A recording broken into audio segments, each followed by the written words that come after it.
Hallo en goeienaand almal, dit is in die Tonnel, dit is weer 'n Vrydag aand en dit is sommer baie lekker om weer sport te kan gesels. Ons praat sport reg oor die wêreld en ook plaaslik wat in Namibië en ook in Suid-Afrika gebeur oor die naweek. Klomp lekker internasionale sport om mee te begin wat reg oor die wêreld gebeur. Onder andere die tennis, die Roland Garros daar in Parys, die een van die 4 majors soos hulle in Engels sê op klei. Dan is die Formule 1, dis weer in Monaco wat hulle gaan resies ry. Baie groot sokker eindstryd, Liverpool teen Real Madrid in die Kampioenskapsliga en ook rugby eindstryde Leinster teen La Rochelle onder andere. So daar's 'n klomp sport om na uit te kyk en kom ons begin by die rugbyveld en eerstens het ons weer met Mike Potgieter gesels. Mike Potgieter is 'n rugbykundige en hy is ook 'n omroeper by Radio Tygerberg in Kaapstad. En ek het vir Mike sommer eers gevra oor 'n eindstryd van dit is die Europese kampioenskap wat gespeel word. Hulle speel in Marseille en die eindstryd in daai wedstryd of die 2 spanne in daai eindstryd is Leinster van Ierland en La Rochelle is natuurlik 'n Franse klub. En ek het sommer vir Mike in die begin gevra wat hy dink van die Leicester span en veral die diepte van Leicester se span voor die eindstryd môre middag.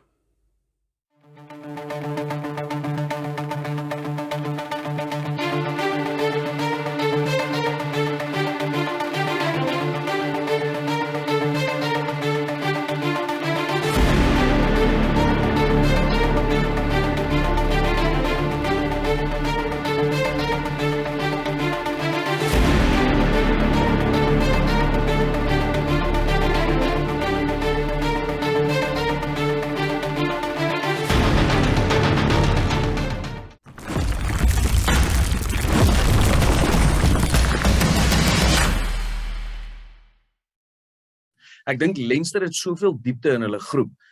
Soos jy sê, La Rochelle definitief 'n aanspraakmaker, maar ek dink Leinster, ek moet vir jou sê, soos die Engelsman sê, if I were a betting man, dan sou ek na Leinster toe gegaan het. Dis op die stadium die informspan, dis die span wat die meeste konstante goeie wedstryde het en die beste op die stadium perform en doen op beide platforms op die Verenigde Rugby Kampioenskap en dan nou in hierdie kampioenskap ook definitief. En Suid-Afrika spanne gaan binnekort baie meer van hulle sien in die uitspeel van daai URC. Volgende naweek kom presies te wees nog nie Suid-Afrikaanse spanne nie. Ons sal volgende week daaroor praat. Maar ek dink ons gaan nog baie sien van Leinster. Lekker om daarvoor uit te kyk, maar daar's nog rugby in Londen. Dis ongelukkig ons of ek sê nou ons, oor ek Afrikaans praat, die Suid-Afrikaanse Blitsbokspan wat ons is so gewoond hulle wen en 'n 9de, 10de plek is ongesiens amper ongeken. Mens sou daarom seker dink dat hulle sal terugbons, maar nou is hulle in 'n baie moeilike loting ook. Kyk, hierdie naweek speel hulle natuurlik daar in Engeland. Dit is nie die beste pool wat ons voor kon vra moontlik nie. Ek dink ons sou baie eerder die spanne so Spanje, Kanada en daai tipe spanne wou sien in ons pool, maar nou speel ons heel eerste wedstryd daar in Twickenham om 5:11 Suid-Afrikaanse tyd teen Australië. So dit op sigself is 'n groot wedstryd. Die pool waarin ons onsself bevind is Australië, Ierland en dan ook Kenia. So dit is definitief 'n baie moeilike pool waarin ons gaan wees. En met die huidige vorm van Suid-Afrika en dan in die Blitsbokke, weet ek die laaste 2-3 toernooie hier van Singapore af, was dit amper asof hulle so bietjie gesukkel het en die ritme verloor het. Ons weet ook dat baie van die ander spanne aangesluit het hier van Singapore af, maar Argentinië wat regtig bestendig presteer nou, hulle het ons verbygesteek in die eerste plek op die algehele punteranglys. Hulle staan nou op 118 punte en ons lê in die tweede plek met 116 punte en dan in die derde plek is dit natuurlik nou Australië teen wie ons nou ons heel eerste wedstryd ook dan nou speel daar in Twickenham. So dit gaan vir ons 'n moeilike ene wees, maar ek dink ook die Blitsbokke het oor die afgelope paar jaar bewys dat die pool waarin ons onsself bevind, ons speel soos ons opposisie ook is. Ek dink baie mense gaan met my verskil die laaste 3 toernooie, maar ek dink tog dat die Blitsbokke so bietjie geleer het en hoop eintlik dat hulle bietjie geleer het uit hierdie laaste 3 toernooie, Singapore, Vancouver en Toulouse, om dan nou terug te kan kom hier in Londen. So kom ons hoop vir die beste. Ja, en ek sien Angelo Davids het hom daar aangesluit daar by die Blitsbokke. Hy het natuurlik ook vleuel vir die Stormers gespeel. Wat my nog 'n bietjie pla, as ek ietsie kan noem daar, Mike dalk, is dat Suid-Afrika het 'n groot klem op beweeglikheid en vinnige spelers. Ons het dit wel, maar lyk met die ander spanne asof hulle ons kleiner spelers begin bietjie meer neutraliseer op 'n manier gevind het. Daar was 'n hele paar toernooie wat ons kleiner, vinniger spelers ons weggekom het sonder te veel fisiese kontak en interaksies, maar moeilik om daai groot Fijiane en daai Samoa manne van jou lyf af te hou. Hulle is dan fisies baie sterk. Ja, ek dink soos jy begin het gesê het ook, ek dink die verwagting aan ons kant was altyd geskep gewees aan hulle kant, omdat hulle so bestendig presteer het en goed gedoen het in die toernooie, en daar was altyd 'n baie goeie balans tussen ratse spelers, sterk spelers, spelers met baie krag wat die bal vorentoe kan vat, en oor die voordelyn kan vat om dan gapings te maak vir hierdie ratse spelers soos Davidse en daai manne. Maar ek dink ons het op 'n punt gekom wat 'n belangrike punt was, of dit 'n goeie tyd was om dit voor die wêreldbeker te gedoen het, dis die ander vraag, maar ek dink tog dat hierdie toernooie vir die jonger spelers soos die Davidse, Angelo Davids wat nou aangesluit het, soos jy gesê het, die man se glimlag was van oor tot oor toe hy die try gekry het. So ek dink vir hom, vir 'n jong speler om in te skuif saam met ervare spelers om hom, maak dit 'n bietjie makliker.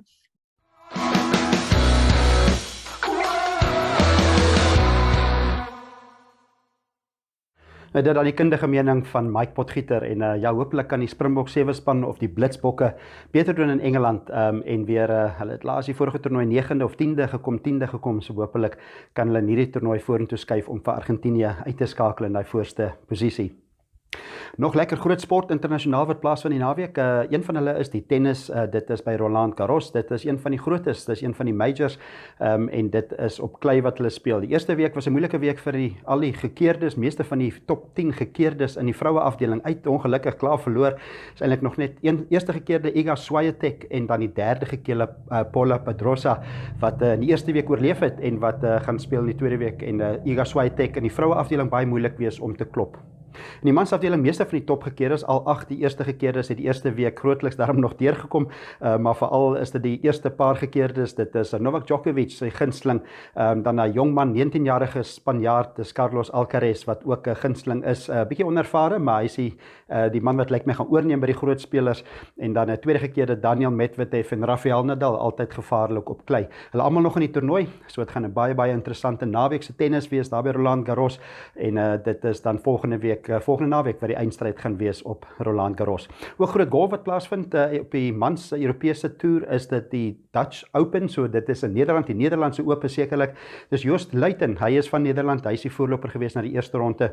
Toernooi maak natuurlik die naweek klaar, maak Sondag klaar, en van die Suid-Afrikaanse belang daar is Darren Figart, wat ook so 'n paar houe agter is, Darren Figart met 4 ondersyfer. Dis Joost Luiten wat 7 ondersyfer gespeel het in sy eerste ronde, so 'n goeie begin vir hom.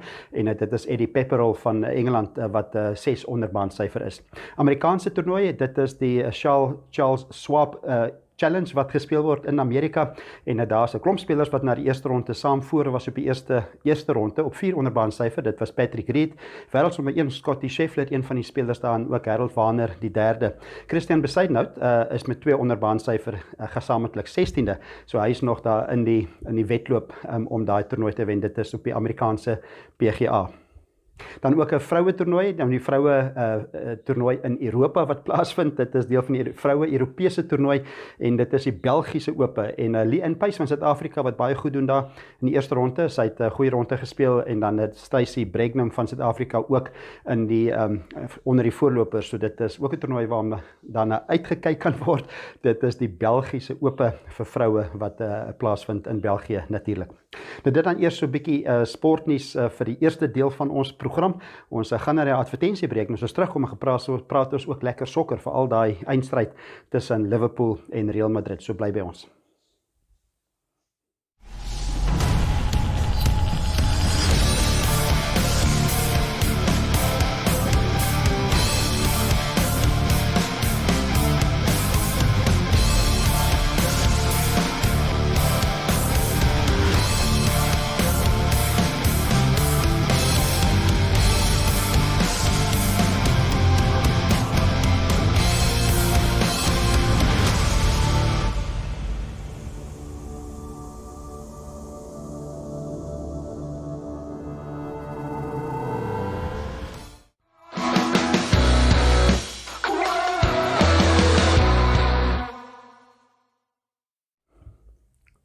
Nou, welkom terug hier so in die tonnel en is lekker om hier te staan en ons is gereed om uit te draaf. Soos elke Vrydag aand kyk ons na internasionale sport. Ons kyk ook na plaaslike sport. Ons gaan nou praat met Andrew Poelman en 'n bietjie kyk wat in Suid-Afrika gaan gebeur, maar nog steeds bietjie internasionale nuus eers.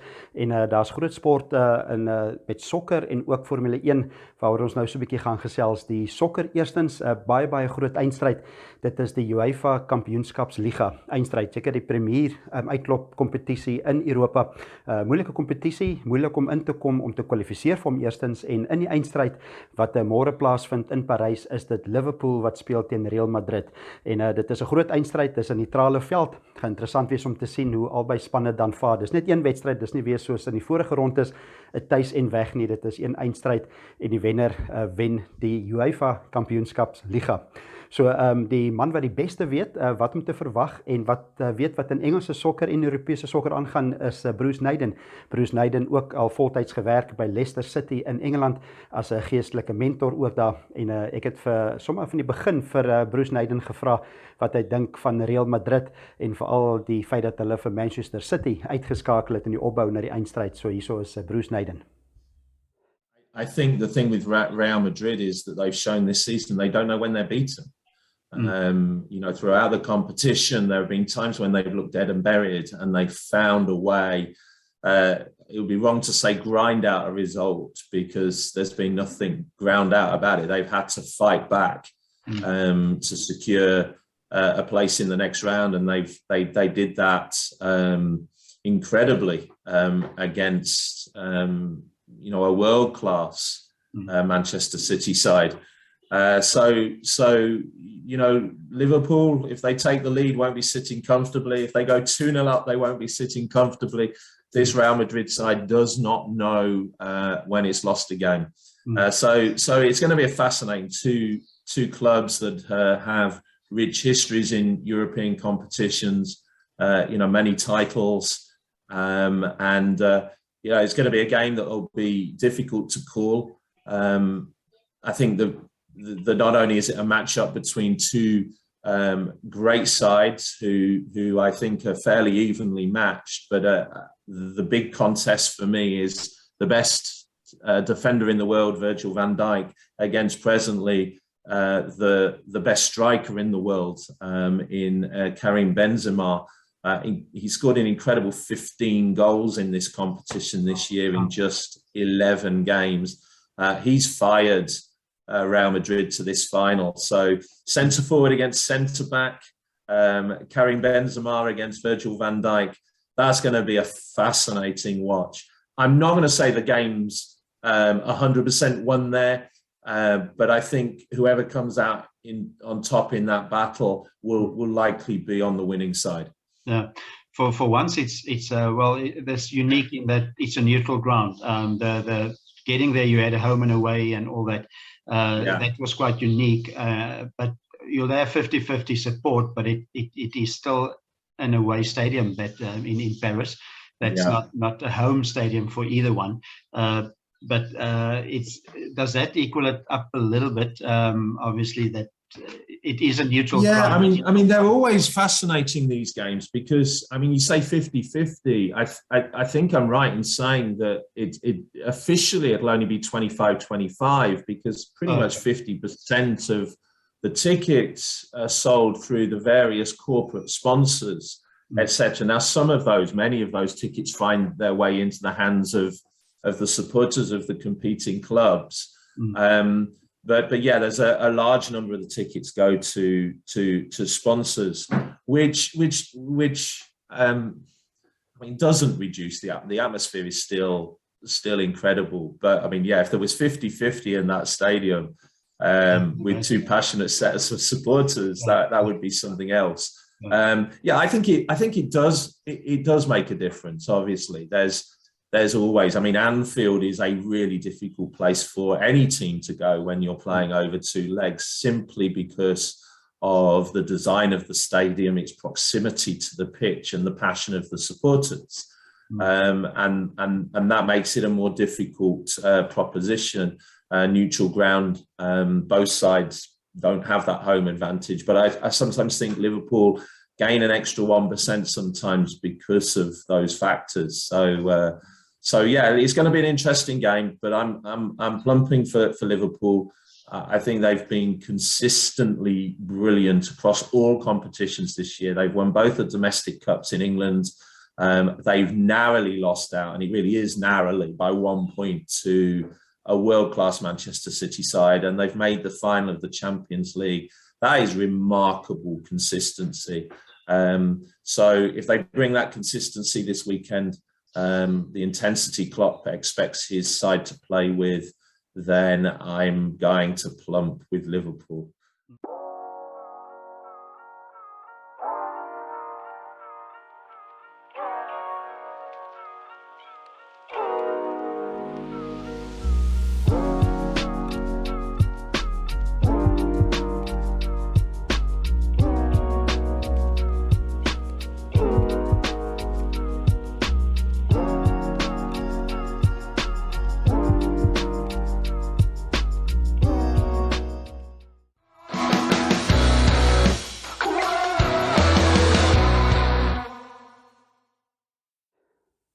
Nou dit dan Bruce Naden en 'n baie groot eindstryd wat ons kan verwag daar in Parys môre.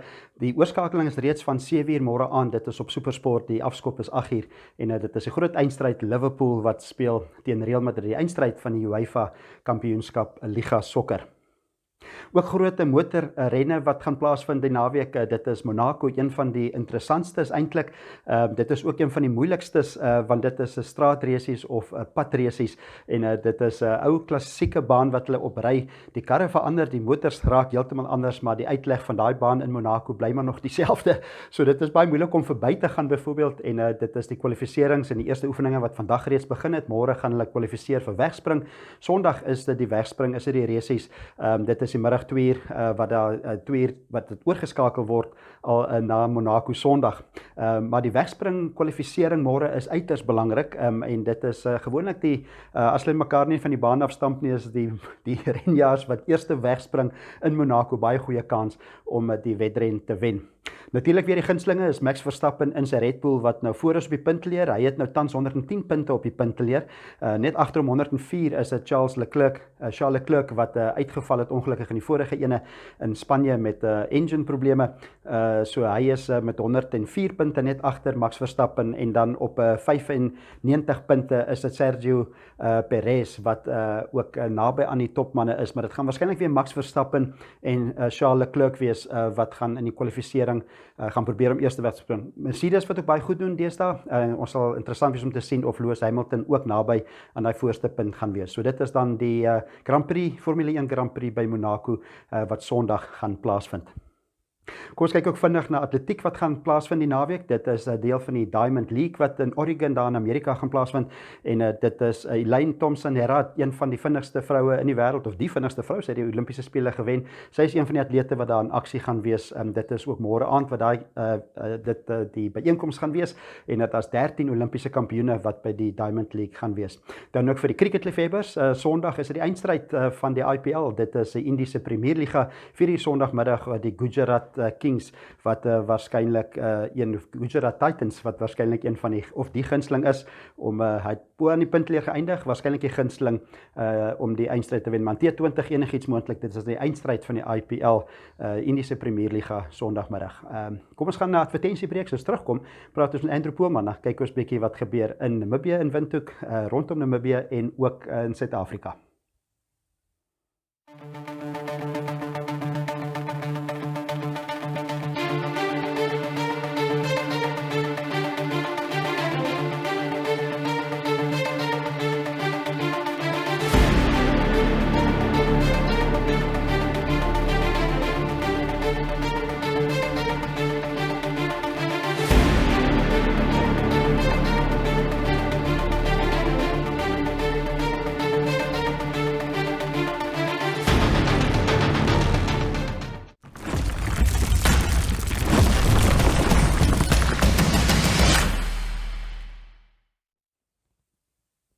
Nou welkom terug hierso in die Tonnel en ons gesels lekker sport hier op 'n Vrydag aand van wat die naweek kan gebeur. As kyk na internasionale sport, daar's 'n groot internasionale sport om na uit te kyk. Ons het gekyk wat op die sokkerveld moontlik kan gebeur, daai kampioenskapseindstryd, Liverpool Real Madrid ook in die Formule 1 is dit die Monaco Grand Prix en dan altyd 'n gunsteling Roland Garros op klei wat die naweek voortgaan. Die finale van Roland Garros is dan volgende naweek in Parys.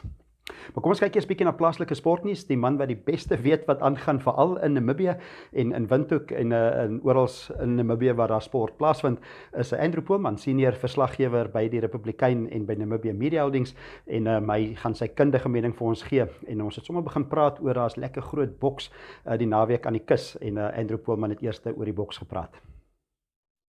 Ja, nee, hy 'n bietjie minder op die program as ander naweke so met die 2 vakansie daar wat ons nou in die week gehad het. Maar van die goeders wat dan wel anders, miskien seker wel dalk die grootste ene van die naweek is dan op Walvis Bay by die GOtv stadion. 'n Lekker bokstoernooi wat Nester Sunshine Tobias Promotions daar aanbied. So ek dink 12 gevegte daarso. In die hoofgeveg is dit dan 2 Namibiërs in 'n titelgeveg betrokke. Matthias Heita, hy is 24 jaar oud. Hy het reeds die WBA Afrika titel gewen, wat hy dan verdedig teen sy landgenoot Johannes Matthias. 'n Ervare bokser wat 36 jaar oud is. Ek dink hy was by die 2012 Olimpiese spele as amateur en hy het net daarna ook beroepsboks, ja, die beroepsarena betree. Ja, so volgens wat Nester Tobias, die promotor gesê het hy sommer net een oproep gemaak daar na die WBO toe, die Wêreldboksorganisasie en hulle gevra oor hulle Afrika titel in hierdie gewigsklas, super kapok gewig, wat op die oomblik blykbaar vakant is en so die titel is dan ook sommer ook op die spel tussen hierdie 2 Namibiërs.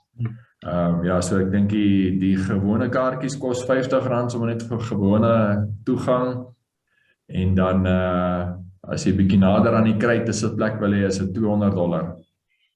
Okay, maar dis lekker boks en jy sê daar's 12 gevegte, so daar's 'n klomp aksie.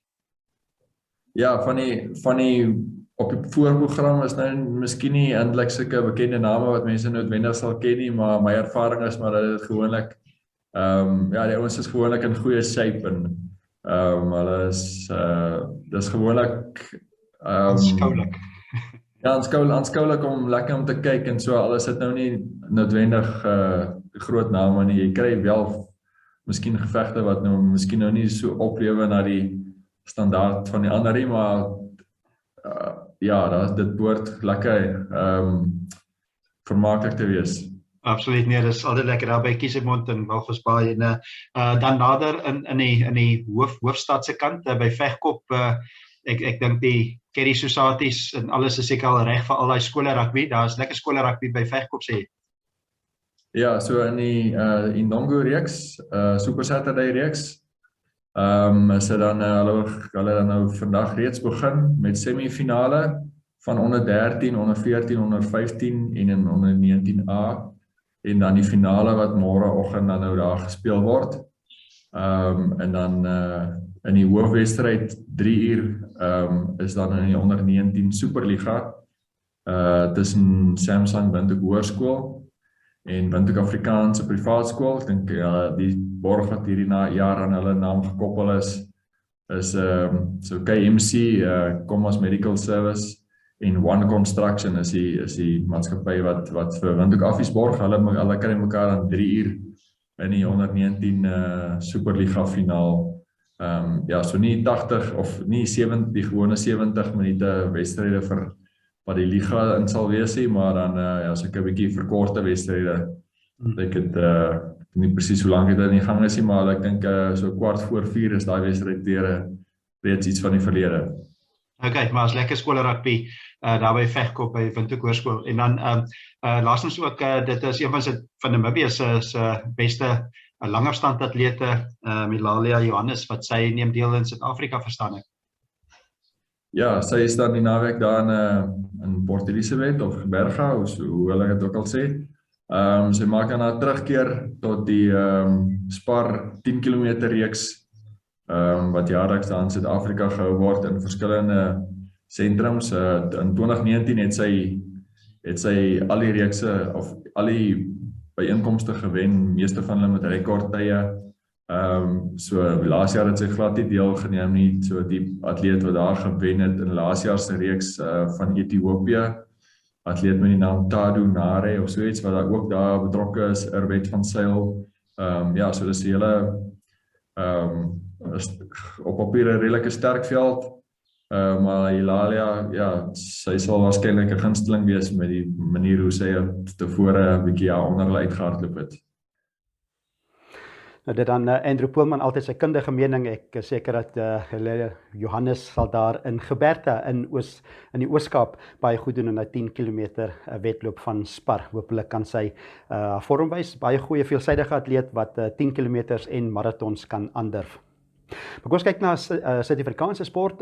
Ons het nog gekyk na Namibië hier in die Tonnel en kom ons kyk gou om die program af te sluit, so een of twee dinge wat sportgeleenthede wat gebeur in Suid-Afrika. Eerstens is daar baie groot sokker, dit is die Nedbank beker eindstryd wat plaasvind, dit is môre middag en dit is tussen Mamelodi Sundowns en Maruma Gallants wat daar in die eindstryd gaan speel. Daai wedstryd word gespeel in Rustenburg, dit is by die Royal Bafokeng Stadion. Die wat dit wil volg môre middag, die afskop is 5:00 die middag en dit word ook gebeeldsend op Supersport. Dan is daar groot golf ook in Suid-Afrikaanse sonskynreeks. Dit is reeds die eerste ronde wat al gespeel is. Vandag was die tweede ronde en hulle maak Sondag klaar. Dit is by Sien daar in die Noord-Kaap, 'n baie mooi golfbaan tussen die doringbome en dit is van die manne wat ons kan dophou van Suid-Afrika, is dit Jaco van Sail wat baie goed gedoen het in die eerste ronde en daar's ook 'n hele paar internasionale spelers wat daar in aksie is. Pieter Moelman van Suid-Afrika het ook goed gedoen in die begin, maar die oorseese manne, daar is Dan Erickson, hy is van Amerika wat speel, dan Nadilson de Silva, hy is van Brasilië, hy speel elke jaar in die sonskynreeks, en dan is daar ook 'n paar spelers van Europa, van Engeland wat ook in aksie is, wat die veld lekker internasionale kleur gee daar by Sien. Maar hopelik kan Jaco van Sail of van die Suid-Afrikaanse manne daai toernooi deurkom en probeer opkom op die DP toer daar in Europa. Laastens ook Karibeker rugby, gisteraand of vanaand was daar alreeds 'n wedstryd, maar môre is dit 2 wedstryde. Belangrike wedstryd vir die WP, hulle vlieg op na Johannesburg, hulle speel teen die Lions. Hulle probeer so 'n bietjie hoër kom op daai Karibeker lys, hulle is baie laag af, hulle is nog ver buitekant die top 4 vir uitspelwedstryde. En die tweede wedstryd, 2:15 is dit eerstens, dit is Griquas wat tuis speel teen die Cheetahs en dan 5:00 die middag, môre middag is dit die Lions wat speel teen die WP daar in die Karibeker. Nou dit is dan die sportnuus vir vandag, internasionaal en plaaslik. Hoop jy het 'n baie lekker naweek, sportdag môre en dat dit 'n goeie naweek is en ons praat weer volgende Vrydag hier op In die Tonnel. Tot dan, groete.